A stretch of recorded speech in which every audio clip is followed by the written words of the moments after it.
Brought to you by Agilus Diagnostics.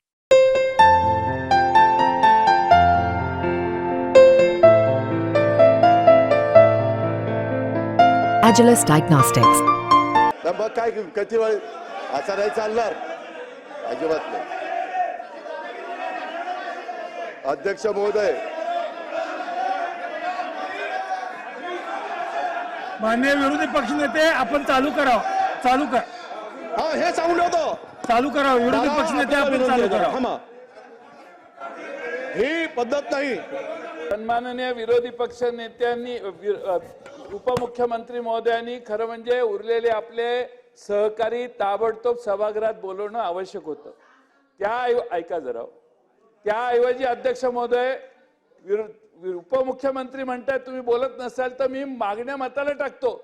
हा एवढा उद्दामपणा बरा नाही, बरा नाही. मागण्या मंजूर करा आणि पुढचं विनियोजन बिल घ्या. त्यांना बोलायचं नाही, आमची तयारी आहे. आपल्या चार विभागाच्या मागण्या आहेत. सर्व सभासद ज्यावेळी बोलतात त्यावेळी त्या मंत्र्यांनी ऐकलं पाहिजे आणि त्याला उत्तर दिलं पाहिजे. हे आहे, एक कोणीतरी मंत्री बसणार आणि उरलेल्यांनी उत्तर द्यायचं. एकच सिन्सिअर मंत्री मला दिसतात, ग्रामविकास मंत्री. बाकी महाराष्ट्रात दुसरा एकही सिन्सिअर मंत्री नाही. आणि त्यामुळे महसूल, सार्वजनिक आरोग्य आणि महिला बालविकास या मंत्री महोदयांना आपण अध्यक्ष महोदय बोलवावं आणि कृपा करून ते आल्याशिवाय चर्चा कशी चालू करता येईल आपल्याला. अध्यक्ष महोदय, सन्माननीय विरोधी पक्षाच्या अनेक मान्यवरांनी इथे एक मुद्दा काढलेला आहे.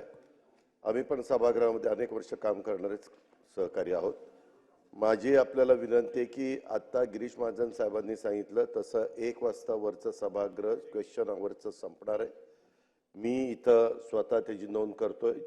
जयंतराव पाटलांनी जे सांगितलं की ते नसताना काय, प्रत्येक खात्याच्या त्यांच्या ऑफिसची एक व्यक्ती इथं नोंद घेत असते आणि त्यांनी विचारलेल्या प्रश्नाला रिप्लायमध्ये उत्तर येणार आहे ह्याची खात्री आम्ही देतो.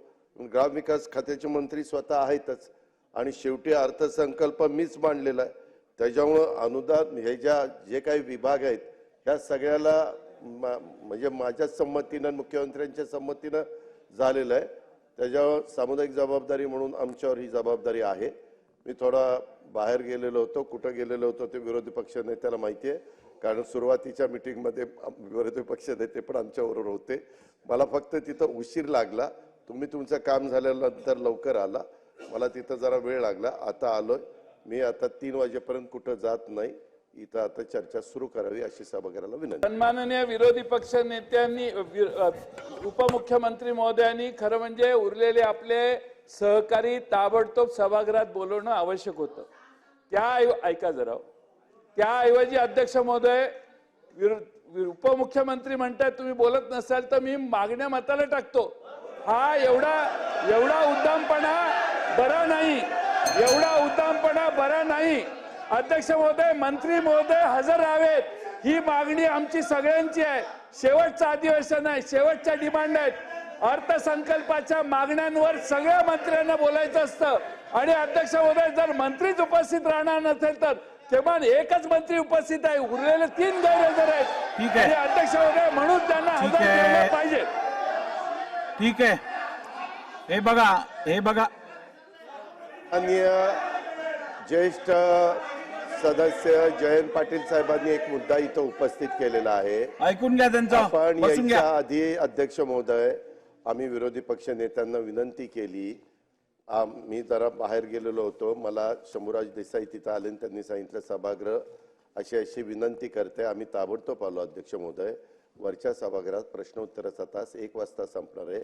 आम्ही सभागृहाला विनंती केली की काही मंत्री नाही आहेत, ते वरच्या सभागृहात उत्तर देत आहेत, त्यांचे प्रश्न लागलेले आहेत, तेही सभागृह महत्वाचं आहे, हेही सभागृह महत्वाचं आहे. तोपर्यंत आम्ही मुद्दे काढतोय. आता आज चर्चा इथं ग्रामविकास मंत्री आमचे गिरीश महाजन साहेब हजर आहेत. बाकीच्या संदर्भामध्ये मी स्वतः बाकीचे मुद्दे काढून घेतो म्हणलं आणि त्यांच्या जे काही प्रश्न उपस्थित करतील त्याला उत्तर द्यायला सरकार म्हणून आम्ही बांधिलंय. आणि इतर पण 7-8 मंत्री सभागृहामध्ये अध्यक्ष महोदय आहेत. माझी विनंती होती की चालू करा. मला पुन्हा मी विरोधी पक्ष नेत्यांना विनंती केली, त्याच्यामध्ये बराच वेळ गेला अध्यक्ष महोदय. म्हणून नाईलाजास्तव मी म्हणलं की जर तुम्हाला चर्चा करायची नसेल तर मग मताला टाकू का, म्हणजे मांडू का की मत मंजूर करा म्हणून. बाकी काही आम्हालाही कळतंय, लोकांचे प्रश्न असतात. आमची विनंती आहे की बाबा आता कामकाज सुरू करावं, विरोधी पक्ष नेत्यांनी सांगावं. सन्मान्य विरोधी पक्ष नेते, थांबा, आता या विषयावरती अजून काय भाष्य करायची गरज नाहीये मला वाटतं. चला.